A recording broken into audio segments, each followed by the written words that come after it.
Okay, great. Hi everyone. My name is Anjiko, and I'm going to be the coordinator for this for today. Uh, so welcome to the webinar. Today we'll be talking about writing cloud-agnostic serverless functions deployed on Kubernetes, and we have the lovely Wamata with us today. I'll let her introduce herself in a few, but before we do that, sorry. Before we do that, we have the quote of the day, which is be where your feet are. This is just a reminder to stay present and focus on what is happening in the present, because that's essentially what really matters, not the past or the future. And this is going to be our agenda today. I'll do a brief icebreaker, then I'll talk about the community for a few minutes. Then Wamata will take over with writing cloud agnostic serverless functions deployed on Kubernetes, and then we'll have a Q&A session.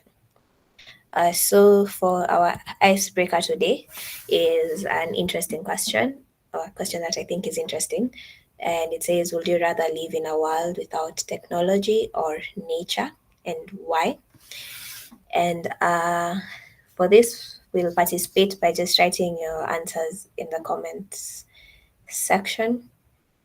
And then, yeah, so would you rather live in a world without technology or without nature?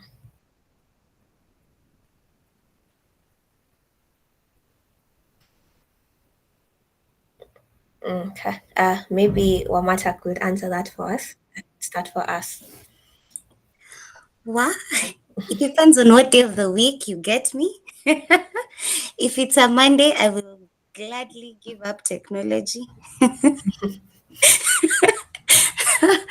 I will give it up. But if it's a weekend and I wanna chill, I don't know, watch a movie.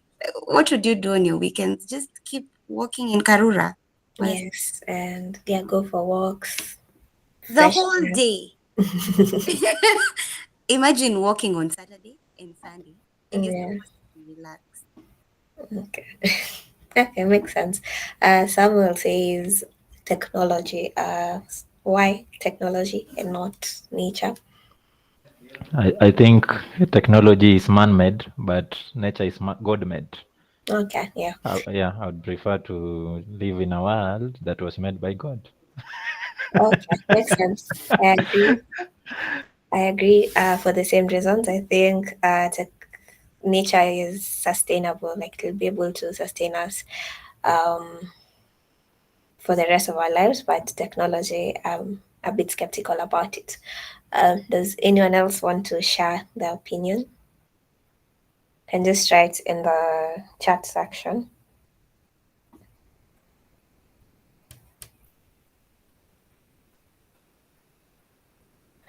Okay, we can move on just because of time.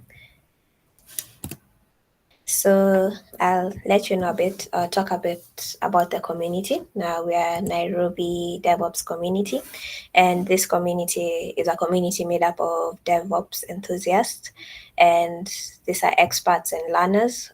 Experts are people who've been there in the field for a while, and then learners, people who are trying to get in the field, and people who are just curious about the field. So we provide a space for uh, networking and growth from each other. Our mission as a community is to create a supportive and inclusive community that values diversity and supports learning and growth. For our vision, we aim to become a leading DevOps community in Nairobi and beyond, and we aim to drive innovation and empower professionals to excel in their career through interactions in the community. So, for anyone who might want to help, and I encourage everyone to help, these are some of the ways you can help or contribute to the community. You can run workshops and talks on topics that come easy to you. So, for example, what Wamata is doing today, she's giving a talk on a topic that she is interested in. So we normally run such workshops, and we're always looking for speakers. So if you feel you can speak on something, you're very welcome to submit your application for that. I also like us to connect with DevOps professionals. So if you know anyone who would also like to make a speech or just contribute to the community, you can introduce them to us. Another way you can help is by giving feedback and sharing ideas on how to make the community better. So you can let us know through our channels what we are doing well and also what we need to improve on, so that the community is helpful for everyone. And then you can share our posts or post on our channel. So we have LinkedIn, we have Twitter, and our WhatsApp group. So you can join the WhatsApp group and post your thoughts or DevOps related things on there. And also you can help us by posting on LinkedIn. You can repost. You can also engage in our conversations on Twitter as well. Can help in organizing events, events like this one. And also we have events like we recently had a DevOps Day, Nairobi. And then we're also going to have an Africa DevOps Summit soon. So you can join the organization team and just help us with all the logistics. And then our branding team. So our branding team also needs some help to create posters and things for the events. Yeah. So these are the QR codes for our community pages. There's a LinkedIn and WhatsApp. I'll leave it for like 30 seconds for anyone else who hasn't joined already, would like to follow.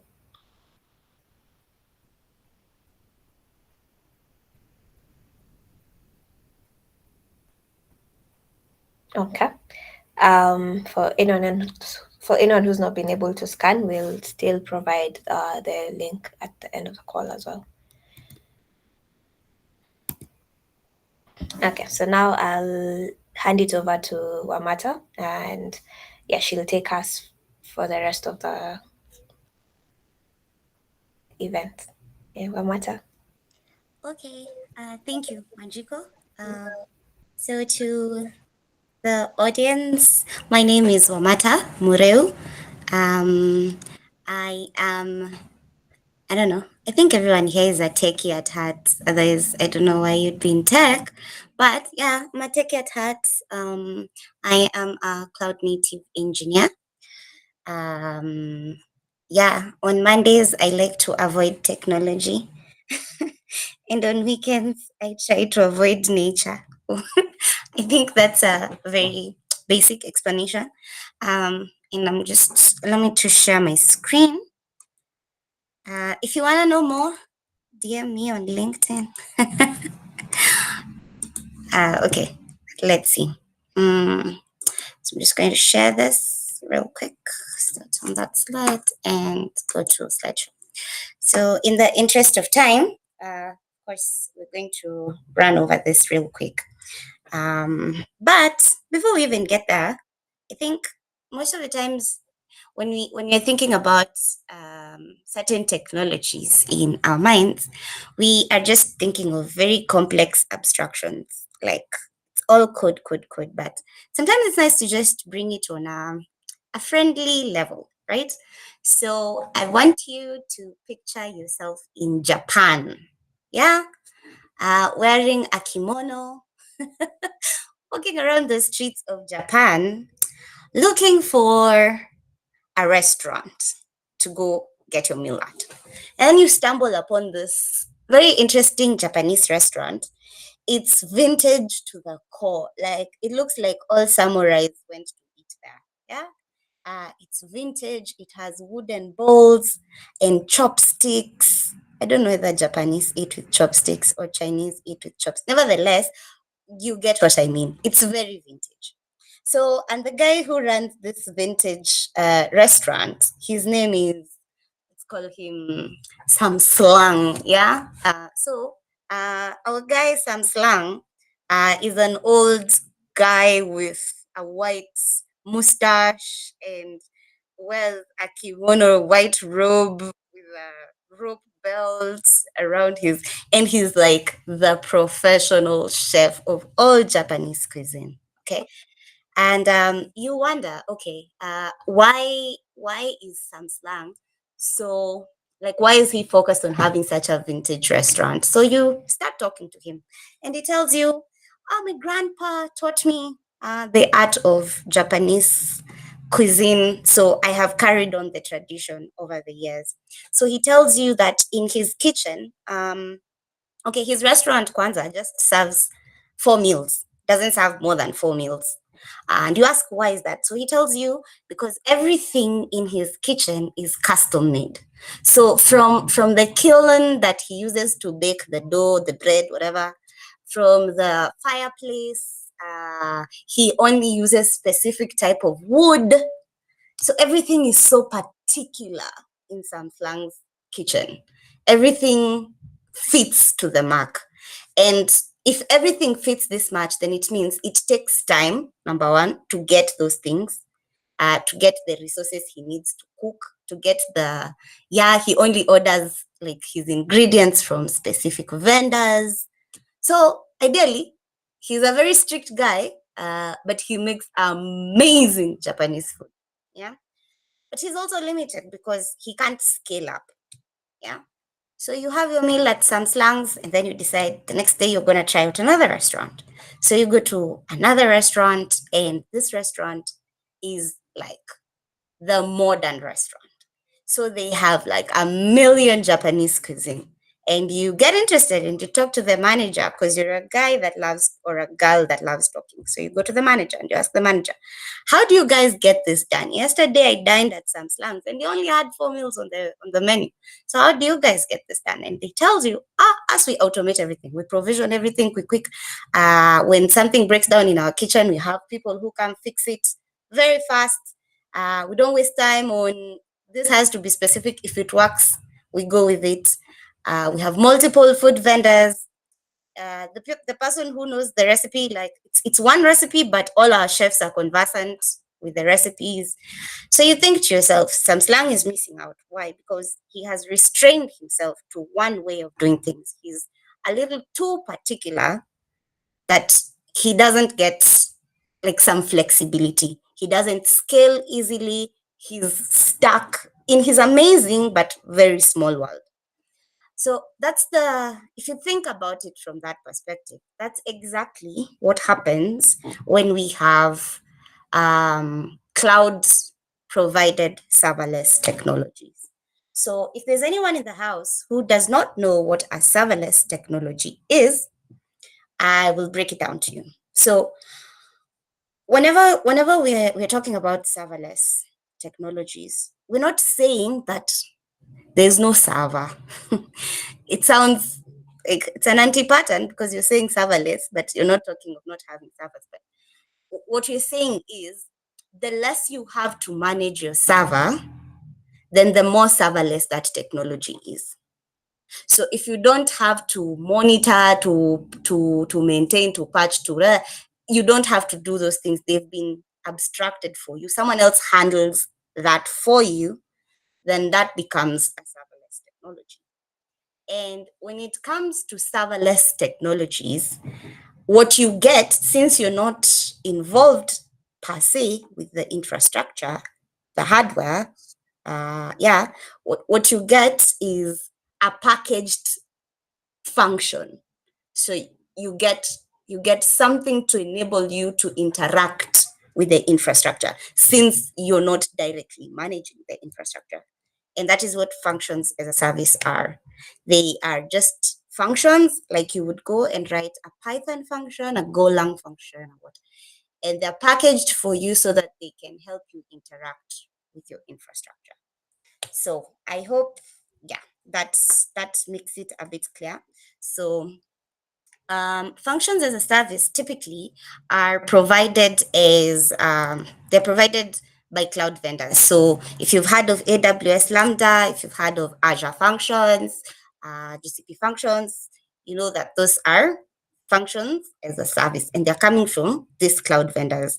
Now, if you rely on AWS Lambda, for instance, then that means you are a lot like Sam Slang because you are cornered, you're boxed into this one technology. If you walk away from AWS, what happens to your function, right?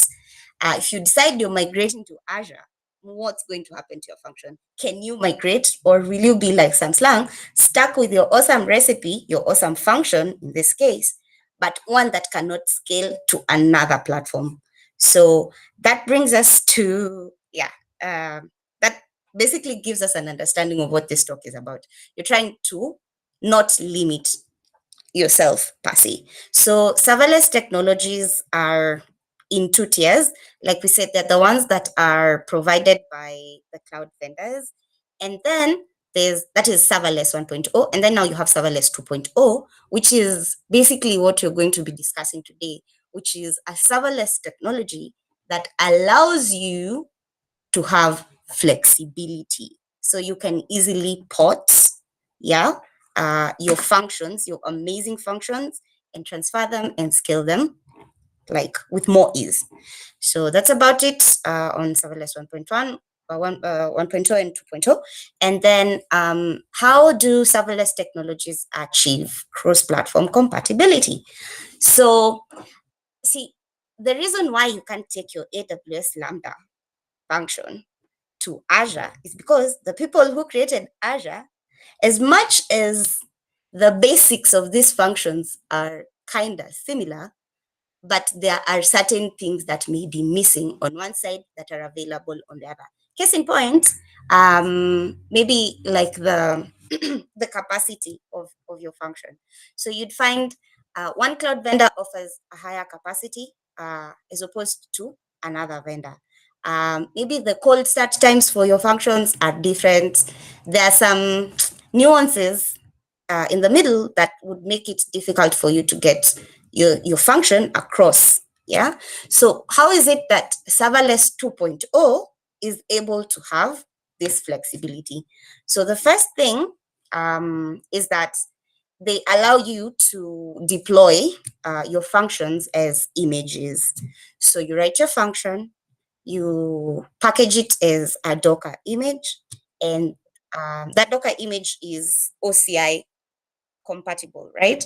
So OCI is just like a standard. Think of it like a standard. The way we have like protocols that define, like TCP that defines how we communicate over networks. So OCI is it's just there to give a standard for what images should be. And since this standard is adopted by multiple platforms, then that means your function can be applied across multiple functions, multiple platforms, right? So the second way they achieve this is by ensuring that there's HTTP interface. So most of these functions are then going to be invoked using endpoints, right? So that's how you're going to access most of them. So you make sure that there's HTTP connection so that you can get those endpoints up and running. And then the third thing that makes them, and multiple, okay, it's not even multiple, all platforms, almost all platforms. I don't know whether there's a platform that does not support HTTP, HTTPS. Yeah. So that means it can work. Like you can get that endpoint from whichever cloud provider you're on. And lastly, there's the aspect of environment variables. So we all know when you have variables, it's just easy to change stuff. It's not as limiting. It's very flexible. You can change things around, and your function is up and running. So that's about it on how serverless 2.0 achieves that flexibility. Then we can move on to some of these technologies. So I'm sure if you're looking at my screen, all credits to Cloud Native Foundation. This image is not me, it's them.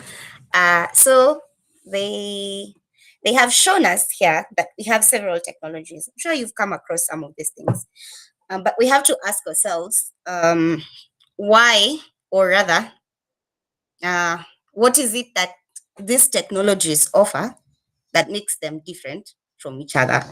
So you can see they've categorized them in 6 sections.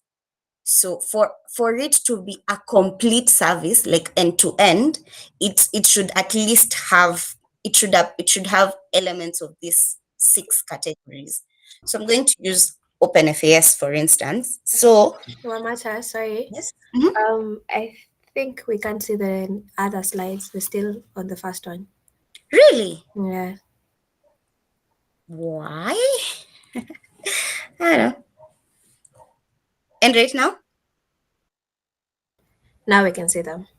Now you can see them? Yes. Okay. Let me try and go back there. Has my screen changed? Yes. And now? No. Okay, I don't know. I don't know. Maybe I can. Let me escape. Is there normally a way of hiding the menu? And I can zoom in, I guess. Yeah, that works. That works? Yes. Yeah, better. Sorry for that.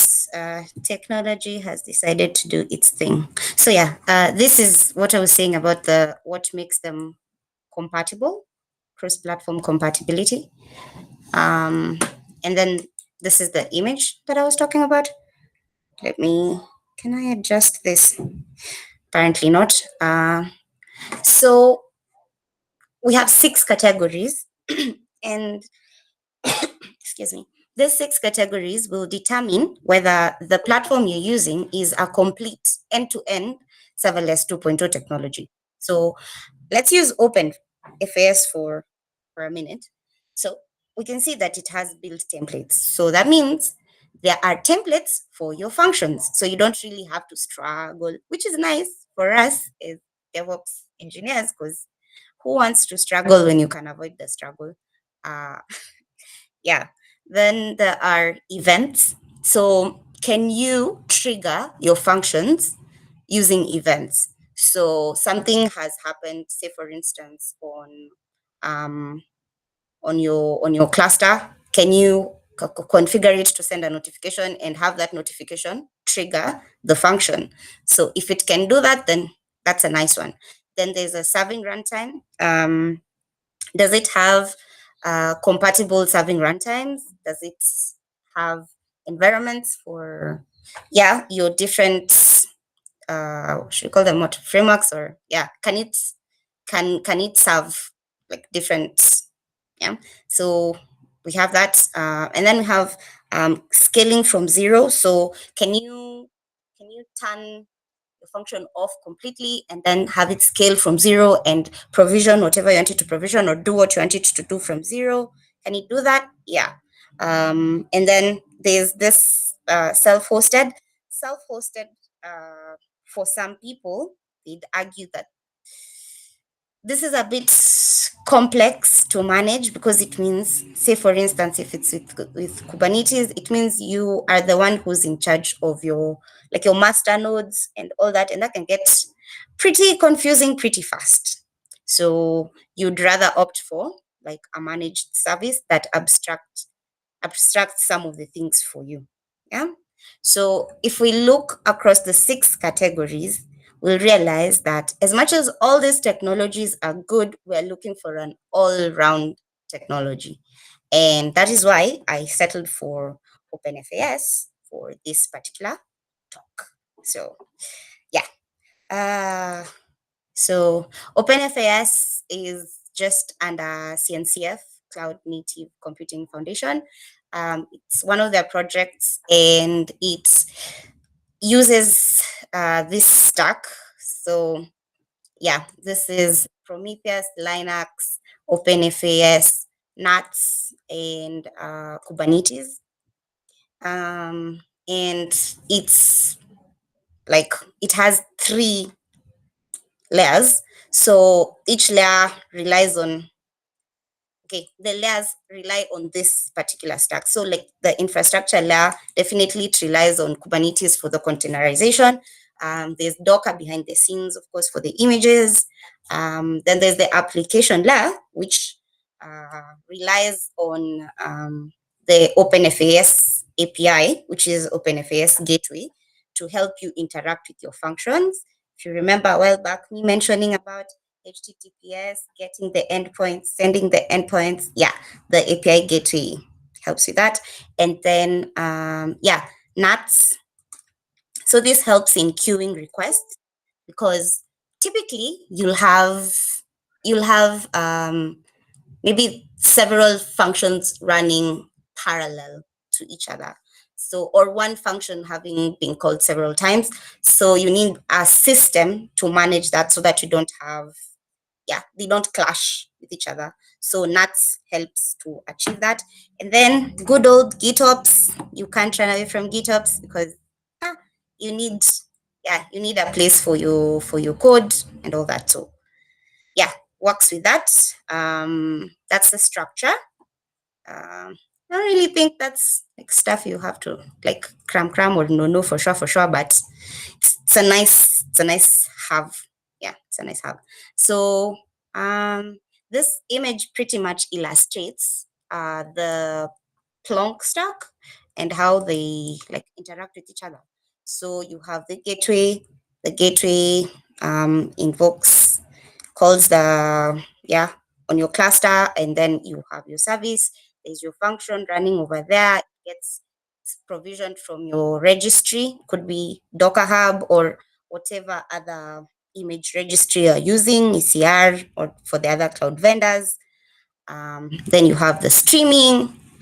Yep, it queues them. Then you get alerts on Prometheus.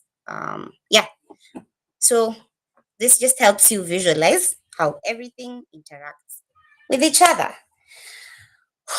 I feel like I've been giving a lecture and I think we are more like developers than lecturers.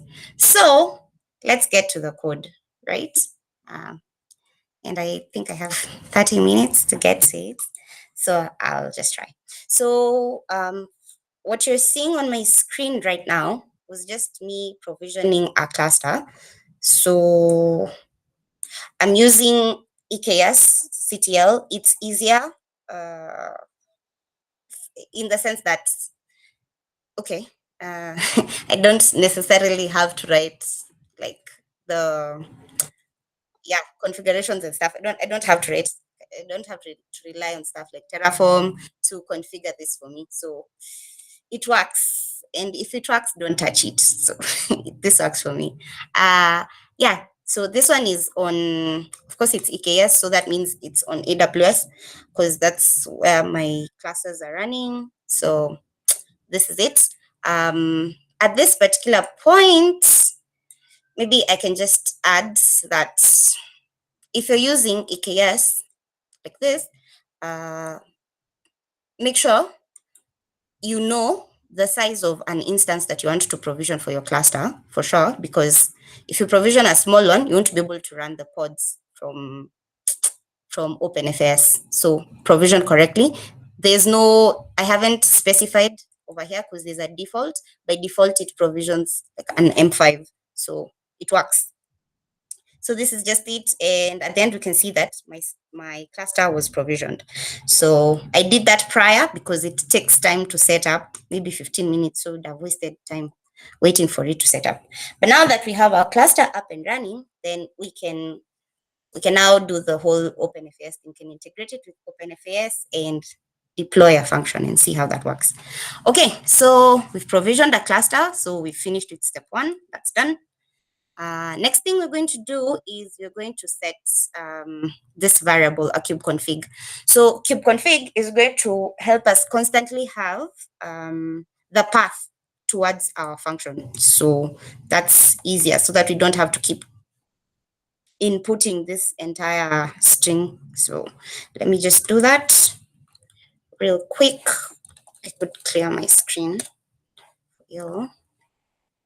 So let's do that. Let me just make sure I have the correct cluster. It was an E6, I hope. Okay, yeah. So that works. And then we'll try and get our nodes because we've provisioned the cluster. We want to make sure that all our nodes are okay, they're up and running. So kubectl get nodes. Let's see whether we have nodes. Yay, we have nodes. We've not assigned any roles to our nodes, but it's nice, it works. The next thing we want to do is create namespaces. Okay, so what happens with OpenFAS is that it comes with its own services. And then there are the functions that you're going to create, which will be like user-generated services. So you want to make sure you have a separation of concerns. And in this case, this is how you achieve that. Yeah. So like one of the services it comes with is like an elastic load balancer to make sure that your requests are well balanced when they come through the API. So I'm just going to run that and then you see how that goes. So at this point, we have our namespaces. You can see there's the function namespace and the general namespace. Okay, we're done with that. Next thing we want to do is get Helm up and running. If you're wondering about the setup, the technologies you need to set up before you can start at this point, I can maybe provide a README that has all that later on, and then you can go check it out. So setting up Helm, there we go. Why am I doing this? Because Helm is for those maybe who do not or are not conversant, Helm is the package manager for Kubernetes, and it just helps me get packages on board. So I need the open first package on board. So Helm is going to help me with that. It already exists because I had sort of done it and I didn't remove it. But yeah, it works. So we have OpenFAS on board. So what's the next step? Once you have OpenFAS, you want to make sure. Remember, I said at this point when you are creating the namespaces, there's services that OpenFAS comes with, and then there are those that you create yourself. So we want to install the ones that it comes with, right? At this point, now that we have the package on board on our cluster, because we've used Helm, we want to make sure that we have those services. So this is what I'm going to do. But disclaimer, before we do that, OpenFAS has a community version and a paid version. So there's OpenFAS CE community, and then there's OpenFAS Pro. So for us, we're using the community version, right? Because who is paying at this point? So if you go to the docs, you'll get you'll get this setting. You want to avoid this setting because this one comes with OpenFAS Pro. So it's going to give you errors if you're not on Pro. So that's why I commented it out. So we're going to run our command without that setting. And everything should hopefully work. You should get the services that OpenFAS comes with. So let's see how that works. Installing.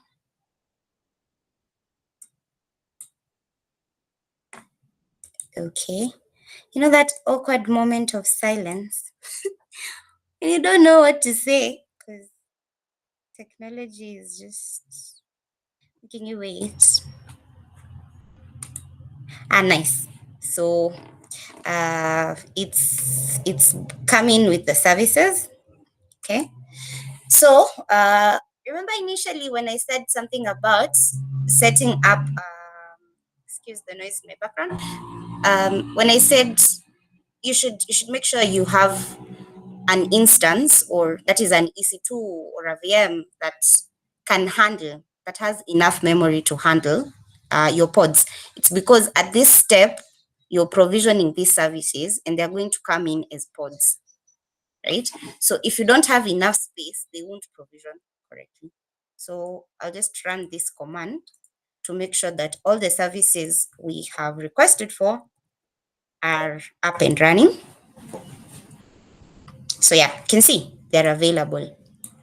That means our instance has enough memory to handle them all. So we asked for one, we got one, two, we got two.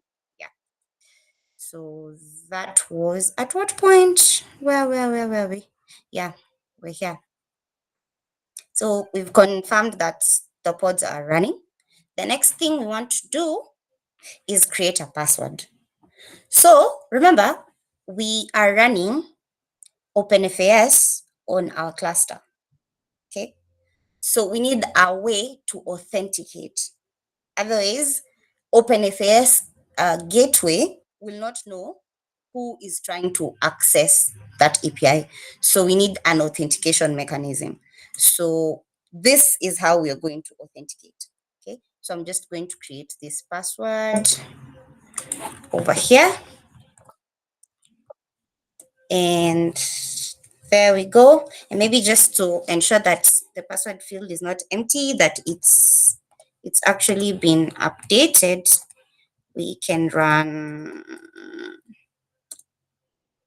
Oh, it's not been updated. So let's see. Did I copy the whole thing? Yes, I did. Why has it not been updated? Okay. My bad. Let's do this and see.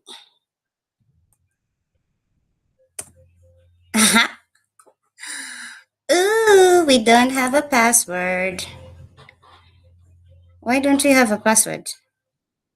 Oh, yeah. No, but it should, because this is how we retrieve the admin password. Right? Okay, let me just copy it and do password equals that time when your countrymen are overworking to make sure things don't go as planned. Let's see how this goes.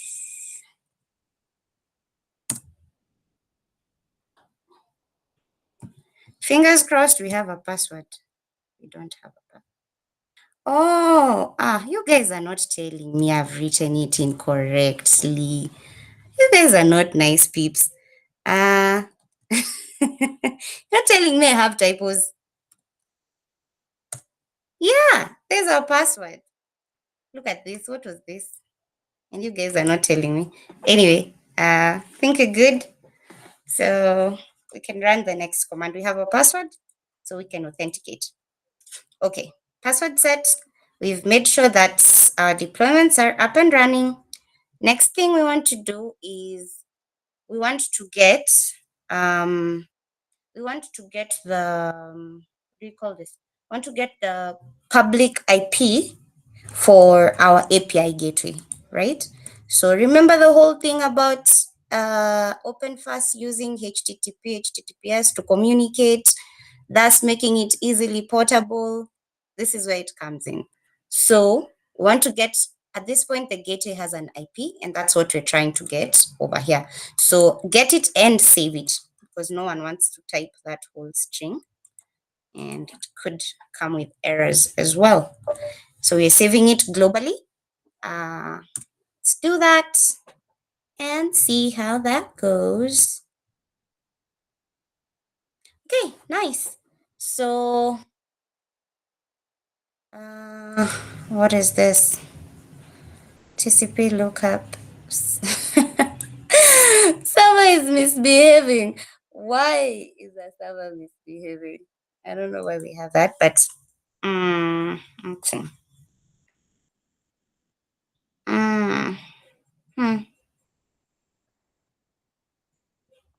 Anything we have misconfigured at this point? I don't think so. I don't know why it's misbehaving.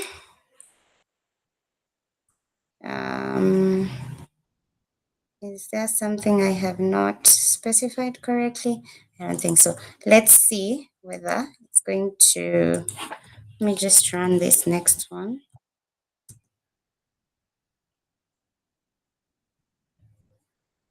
You're not choosing, cannot connect to OpenFAS URL. Oof.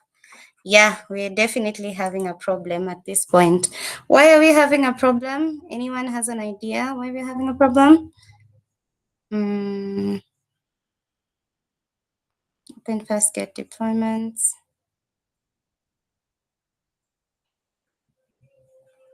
Why are we having a problem? And yet, Let me just see the deployments. Why are we having that issue? The deployments are okay. Anything we have not configured? Any step we have missed? I don't think so. We set up different namespaces. We did all that. Added that repo.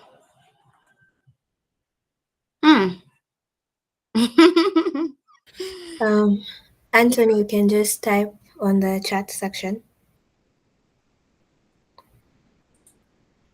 Anthony to the rescue.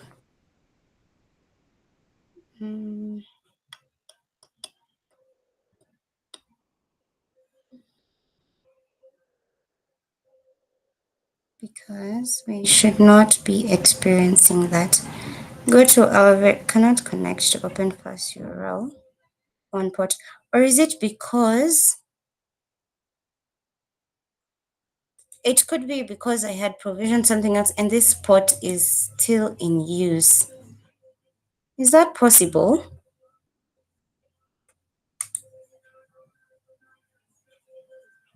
Because I can see this is possibly an issue.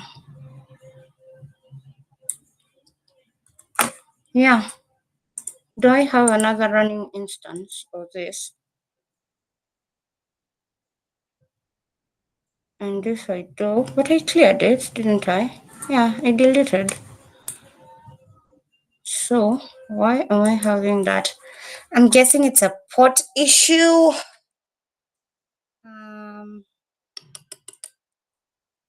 What other ports should I use? Anybody want to try out another port? Anthony says he's not sure about this, but try check the security groups. Try check the security groups on my clusters. I think so, yeah. Let's see.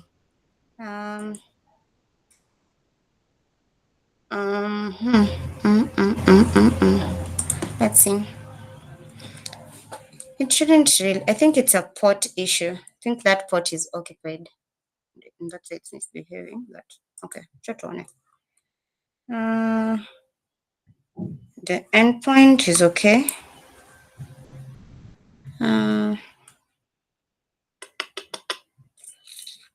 We have the certificate authority. The cluster is healthy, so we don't have an issue with that. Let's go to EC2. Running instances. My God, I think I have. Oh God, I don't have any. Yeah, the instances are both running. We want to check the security groups for the instances. Let's see. What could the security groups have done? Restrictive policies, maybe? I don't think so. I have not set that up to be very restrictive. See, it's allowing all traffic. So I genuinely think the issue is a port. I'm not very sure if I can trace what function is giving us issues with the port. And if I decide to change the port, is there a point at which we specified the port? Juju? Because then if we change it here and we specified it up there, it could be a problem as well. Yeah, let's see.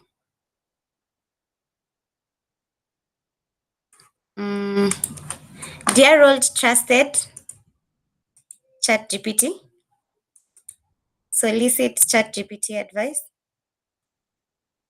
I don't know why it's giving us a hard time.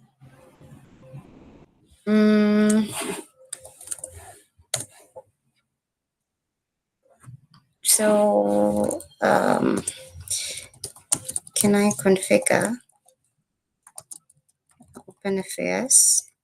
This is typical engineering, so with any other port, other than 8080.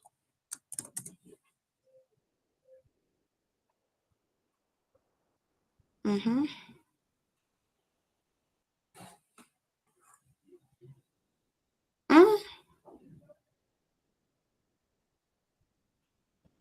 We're not using Docker. We're using Helm. You can override the default port by providing custom values.yaml.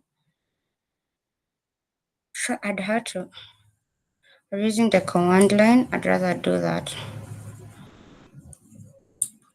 Yeah. Let's try this. See whether the port could be the problem. Update open first configurations. Specify the new port. Okay. All right. See how this goes.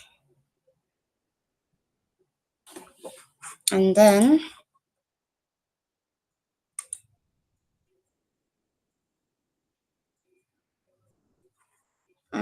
still says it's misbehaving. Unreachable. Why is it unreachable? Why is it? This has turned into a debugging session, eh?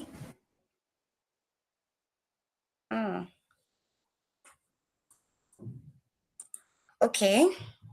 Something is not correctly configured somewhere,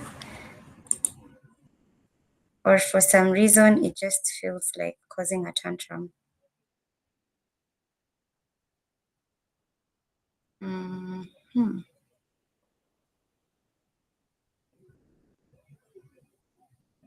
Is this the correct URL? Let's see.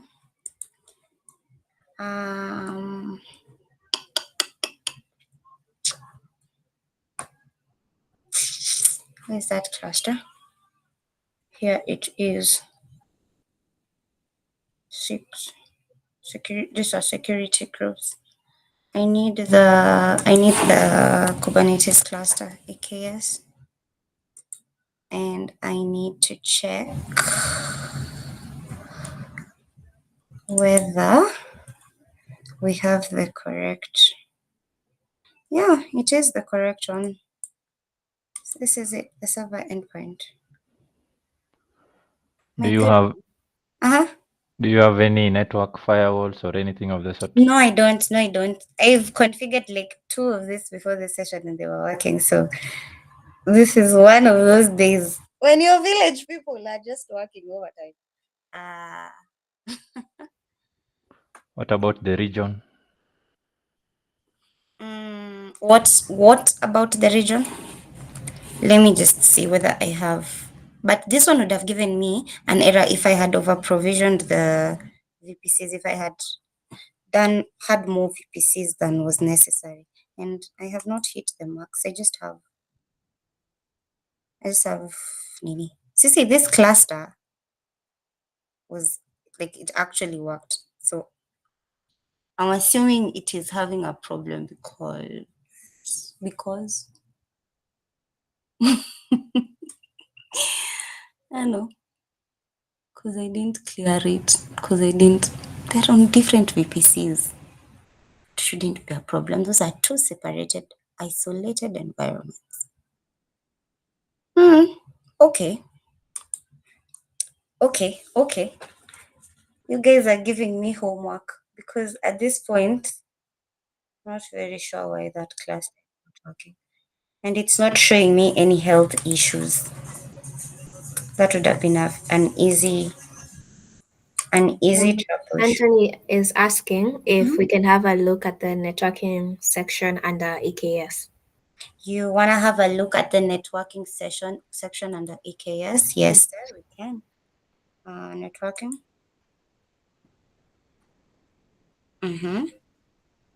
Anthony, you can talk. I've enabled you to talk.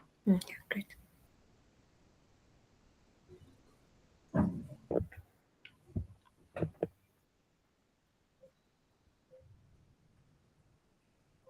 Can you see anything that seems to be amiss?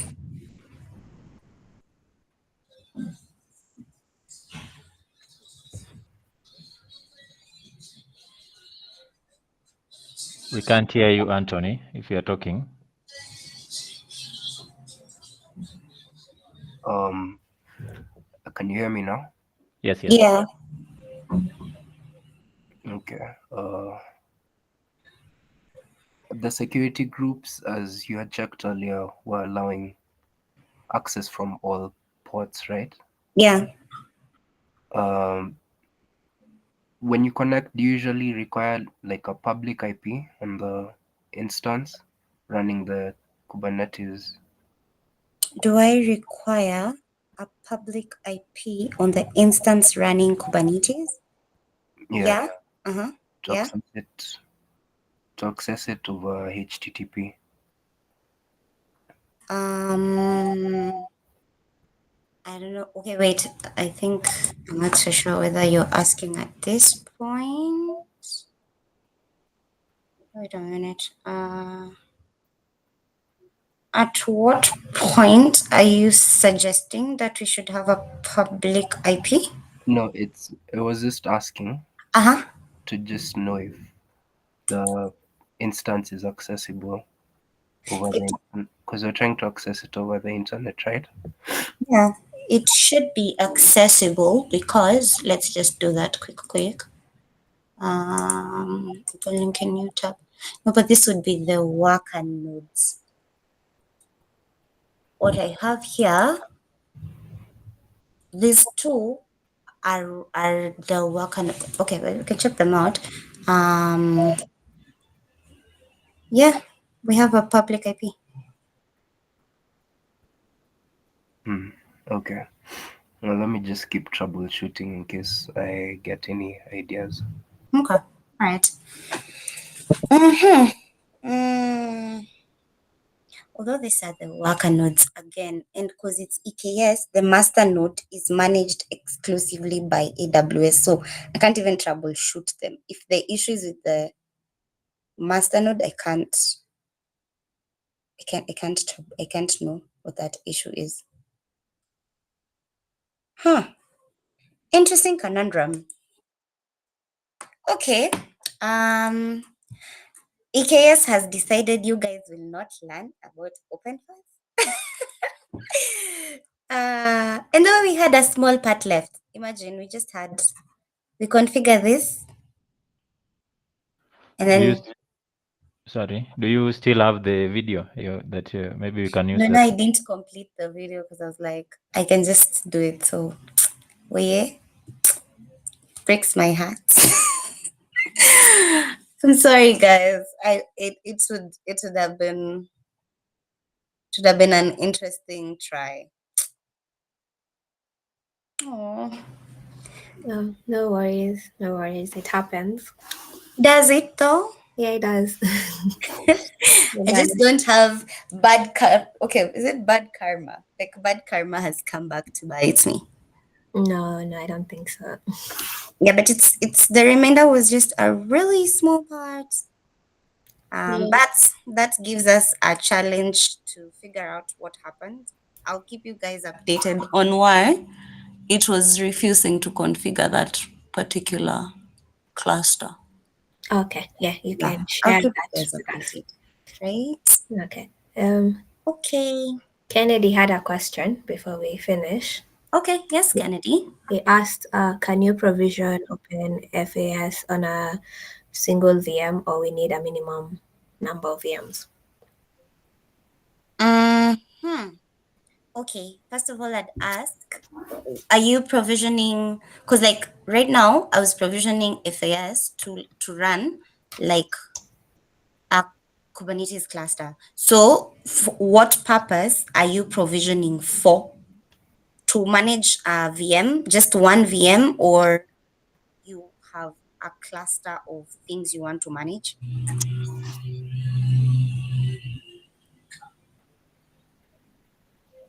Kennedy?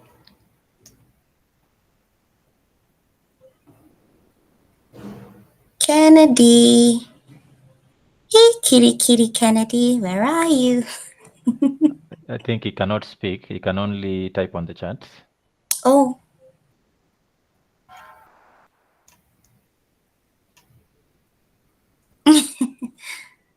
Mercy, why are you laughing? Because I said, hey, kitty. Hello. Hi, Kennedy. Kennedy is nice. He greets people before he asks a question. Yeah. His mic is disabled. Wanjiko, can we undisable it for him, or is he limited to just texting? He is limited to just writing the question, so answering on the chat section. Okay, Kennedy, you only have the chat section. Make it count. So maybe as you're typing your response, I want to know what you're trying to do with OpenFast. Like the functions you have, what do you want them to manage? Because that will determine the number of VMs you need.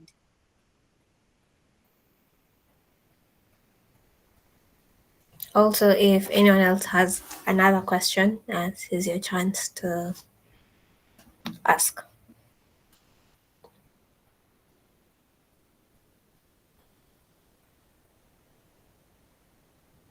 Any other question? Anyone? I was curious since it's the first time I'm coming across the project.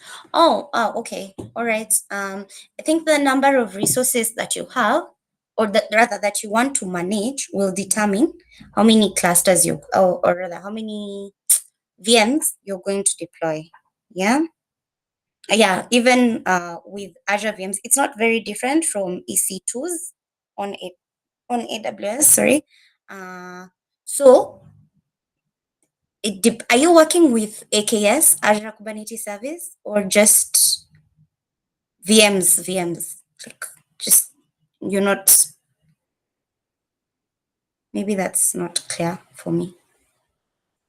Because like you can have functions to fix stuff on your VM. Like you have a certain instance that's running, you need maybe to, I don't know, run updates at some particular time. You have a function that calls a cron job. I roll my own using K3s. Okay. Or just plain Docker. All right. But I'm learning AKS currently. Okay. In that case, then you can just deploy it on one instance, but ensure that it has enough capacity. Yeah. The capacity is not necessarily for your workloads, it's for the OpenFAS services that come along, the pods that need to run OpenFAS to be active. So maybe just fix. Oh, okay. I'm like, fix. In my head, I'm thinking of how to fix it. Yeah, maybe just provision a large enough instance and then see how it goes. Sometimes these things, yeah, you never know until you try. And what's the worst that can happen other than getting a huge bill? And you won't get a huge bill if you only have one instance. So that could work. Also, Anthony, if you wanna get in touch and let me know, like if you figured something out, yeah, please do get in touch on LinkedIn. Meantime, I'll try and figure it out, and I will let Wanjiko and team know. Yeah, what I'll come up with. Yeah. So, poleni, hamkuwa na hizo functions. They were cute functions. Okay. Does anyone else have a question before we end the session?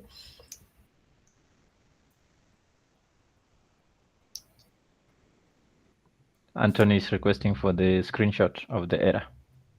The screenshot of the error. Okay, coming right up. And so how do I send you the screenshot?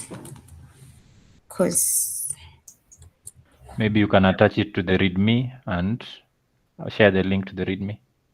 I can do that.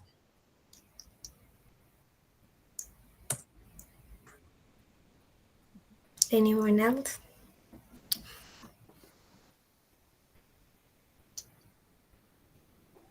Okay. Thank you so much, Wamata, for your presentation today. We've learned a lot, and yeah. Kindly share the QR code. Okay. So I'll share the QR code. Let me. Yes, Sam. So I wanted to know if Wamata is in the group community WhatsApp group. Oh, no, I'm not. Okay. So I will add you Okay, so thank that you you. can also share there for All people right, to see. Yeah. right. Um. Yeah, those are the QR codes that you can use to join the groups or our social sites. Yeah, then we'll share more information on that. Okay.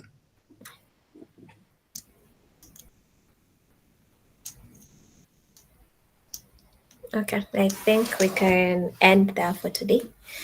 Thank you so much for joining our session. We'll let you know about any more sessions of the sort. And yeah, have a lovely evening. Thank you, Wanjiko and team and the audience. And I owe you a follow-up, so I will make sure I do the follow-up now this time. Okay, thank you. You're welcome.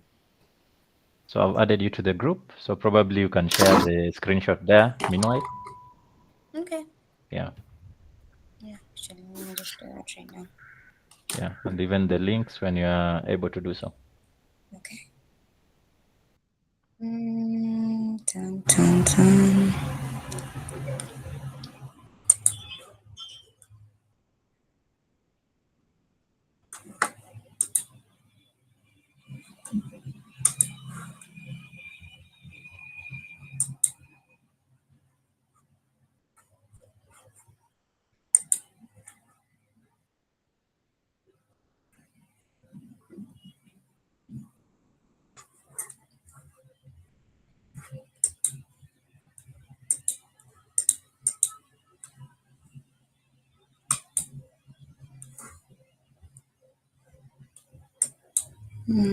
Groups. It's Nairobi DevOps community, right? What's up? Yes. Okay. So I have joined the group and I am sending it right now.